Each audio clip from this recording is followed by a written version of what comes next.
सिराहाको औरही गाउँपालिका वडा नम्बर 5 को एउटा विपन्न डोम परिवारमाथि भएको अत्याचारको यो घटना गत फागुन दोस्रो साताको हो।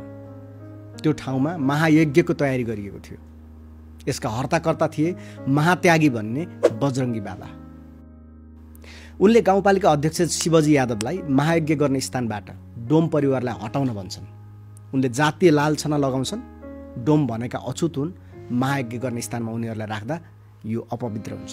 यस्तो अन्धविश्वास पत्याएर स्थानीय सरकारले नै त्यो विपन्न र बेसहारा परिवारको सानो संसार उजाड्न जेसीबी पठाउँछ।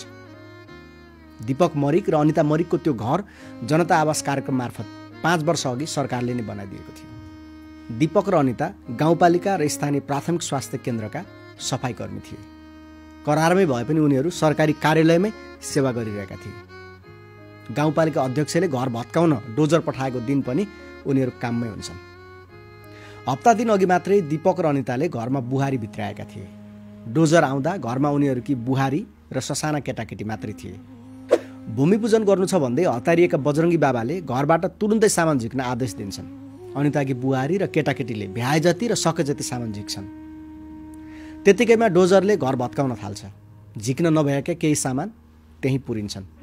30 वर्षदेखि त्यो ठाउँमा बसेका मरिक परिवारले 5 वर्ष अघि मात्रै 2 कोठे पक्की घर पाएका थिए।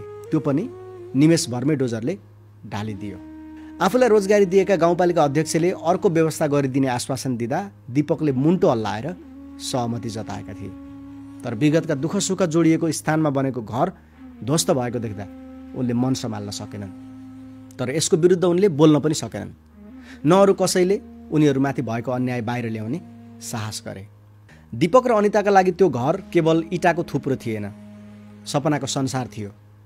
वर्षौँपछि उनीहरू सुरक्षित घरमा बस्न पाएका थिए। गाउँमा ट्युबवेलको छेउमा समेत जान नपाउने उनीहरूले आफ्नै खर्चमा ट्युबवेल बनाएर खानेपानीको व्यवस्था गरेका थिए। राजमार्गबाट अलिक भित्रै भएकाले केटाकेटीका लागि पनि त्यो सुरक्षित नै थियो। तर 30 वर्षदेखि बसेको थापथलो, बालबच्चाको नाभि जोडिएको घर अनि नयाँ बुहारी भित्राएको आँगन एकैछिनमा उजाडियो। घर मात्र होइन, पालिकाले उनीहरूको मन पनि भत्काइदियो। यो विपत्ति आउनु अघि घर छेउमै 108 विष्णु महायज्ञ लाग्ने खबरले अरू गाउँले जति खुसी थिए, मरिक परिवारको खुसी त्योभन्दा कम थिएन। तर उनीहरूलाई के थाहा महायज्ञको नाममा उनीहरूको उठिवास लाग्दैछ भनेर। सरकारले बनाइदिएको मरिक दम्पतिको घर पालिकाले भत्काइदिएको घटना झन्डै 1 महिनासम्म गुपचुप राखियो। अन्यायमा परेको परिवार एकातिर अनि सिङ्गो स्थानीय सरकार र समाज अर्कातिर भएकाले सबै तैचुप मैचुप भए।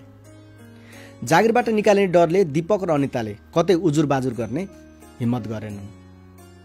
चैत 6 गते केही पत्रकार घटनास्थलमा पुगेपछि स्थानीय सरकारबाटै भएको अत्याचारको घटना बाहिर आएको छ। गोलबजारका पत्रकार अर्जुन कुमार थपलिएका अनुसार मरिकको घर मात्र भत्काइएन, बरु अछुतले छोएको माटो भनेर दीपक मरिकको घरले चर्चेको जमिनको 2 फिट जति माटो समेत ताछेर फालियो।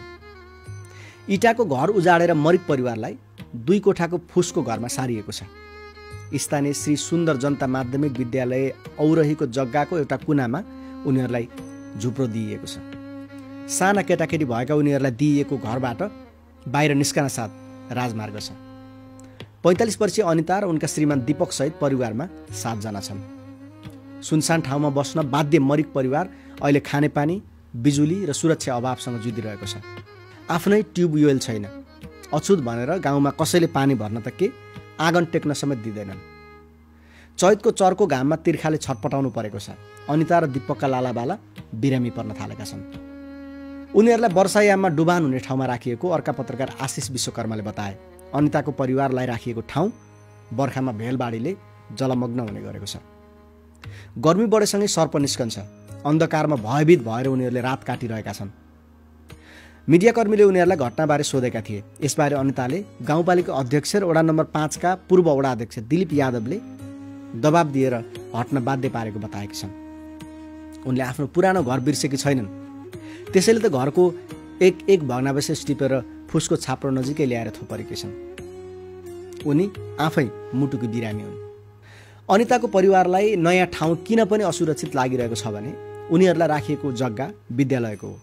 भोलि स्कुलले हटाउँदा बसिरहन पाइँदैन, किनभने पालिकाले स्कुलको सहमति नलिई उनीहरूलाई जबरजस्ती त्यहाँ बसाएको हो। रुनै लागि कि आमाको आँसु पुछ्दै उनका 8 वर्षीय छोरा आकाशले रिपोर्टिङ गर्न गएका पत्रकारहरू सामु यस्तो याचना गरे।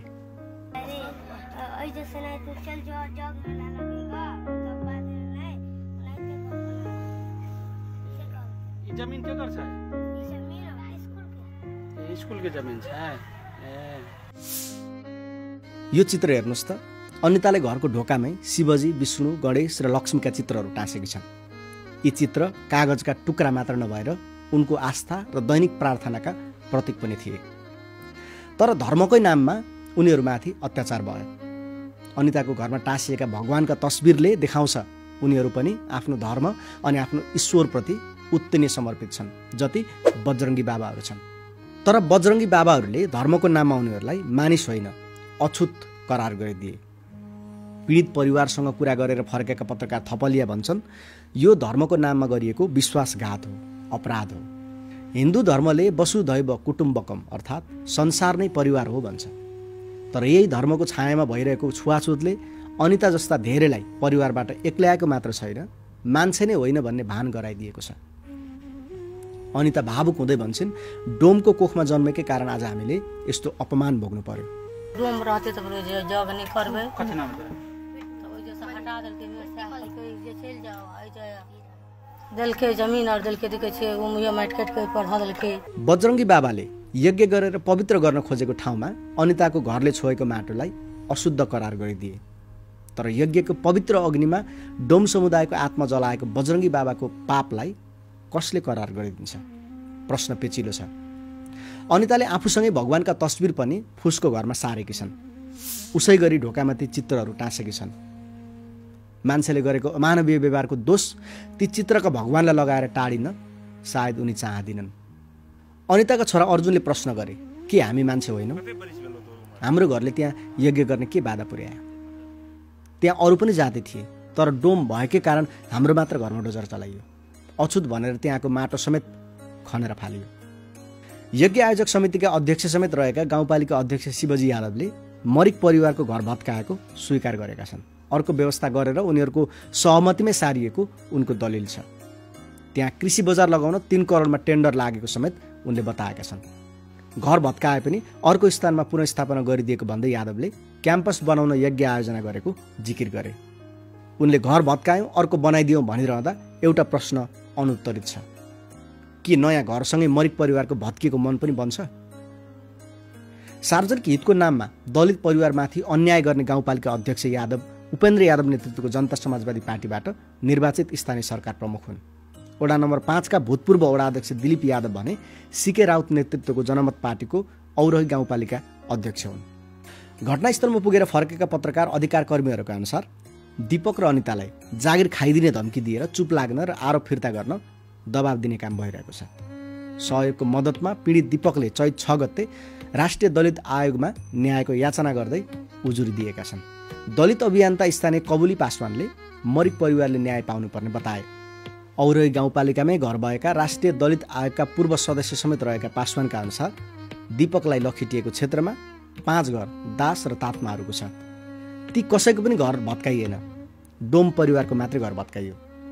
बजरङ्गी बाबाले त्यो ठाउँ पवित्र गर्ने भन्दै जल छर्किए। पासवानले दोषी बजरङ्गी बाबा, पालिका अध्यक्ष शिवजी यादव र पूर्व वडा अध्यक्ष दिलीप यादवमाथि कारबाही गर्न सरकारसँग माग पनि गरे। तपाईहरु गएर हेर्नु होला सायद उसको माटो पनि खनेर भएछ। जनता आवास दियो, घर सरकारले दिएको घर, सरकारले दियो घर, सरकारले घर दिएको सर इटा घर थियो होला, इटा घर थियो 2 कोठा। त्यसलाई चाहिँ भत्काएर जेसीबी बुलडोजरले भगाएर फेरि एउटा बालबच्चा त्यहाँ थिएन उसको घरमा, सबै सामानहरू फालेर भत्काएर यहाँ बाध्य बनाइदिएछ। हेर्नुहोस् यहाँ खोलामा यो बच्चा सानो सानो छ, बग्छ कि बग्दैन असार सम्म। तपाईहरुले त्यहाँ यस्तो भत्काउनु हुँदैन भनेर रोक्नु होइन, त्यस पत्तै पाउनु दिएन। यो उहाँहरू पनि नभएको बेलामा यसले भत्काइदियो क्या। तराई मधेसमा डोम समुदायले भोग्नु परेको पीडा आङ सिरिङ्ग पार्ने खालको छ। सिराका पत्रकार आशिष विश्वकर्माका अनुसार धेरैजसो डोम परिवारहरू कुनै ठाउँमा 10 वर्षभन्दा बढी बस्न पाउँदैनन्। उनीहरूलाई गाउँमा बस्न दिइँदैन। गाउँ नजिकै कतै सुनसान ठाउँमा बस्छन्। पछि त्यो ठाउँमा बस्ती विस्तार भएपछि उनीहरू फेरि अर्को सुनसान ठाउँमा जान बाध्य हुन्छन्। उनीहरूमाथि सामान्य मानवीय व्यवहार पनि गरिँदैन। सिराहाको मरिक परिवारमाथि भएको घटनाले तराईका डोम समुदायमाथिको सामाजिक बन्धन र संरचनागत संस्थागत जातीय उत्पीडनको क्रूर तस्बिर देखाउँछ। यति मात्र होइन, यसले छुवाछुत कानुनी रूपमा मरे पनि सामाजिक रूपमा जीवितै छ भन्ने पुष्टि पनि गर्छ। मरिक परिवारमाथि जे भयो त्यो नेपालको संवैधानिक प्रतिबद्धता, संयुक्त राष्ट्रसङ्घ दलित अधिकार प्रस्ताव अनि अन्तर्राष्ट्रिय नागरिक र राजनीतिक अधिकार सन्धिको उल्लङ्घन पनि हो। दलित आयोग, राष्ट्रिय मानवाधिकार आयोग जस्ता निकायले पीडितलाई न्याय र पीडकलाई कानुनी दायरामा ल्याएर दलित समुदायप्रति राज्यको जवाफदेहिता र न्यायको सन्देश स्थापित गर्नुपर्छ। सरकारले गैर कानुनी हरकत गर्ने पालिका अध्यक्ष यादव र जातीय विभेदको नाइके बनेका बजरङ्गी बाबालाई कानुनी दायरामा ल्याउन ढिला गर्नु हुँदैन।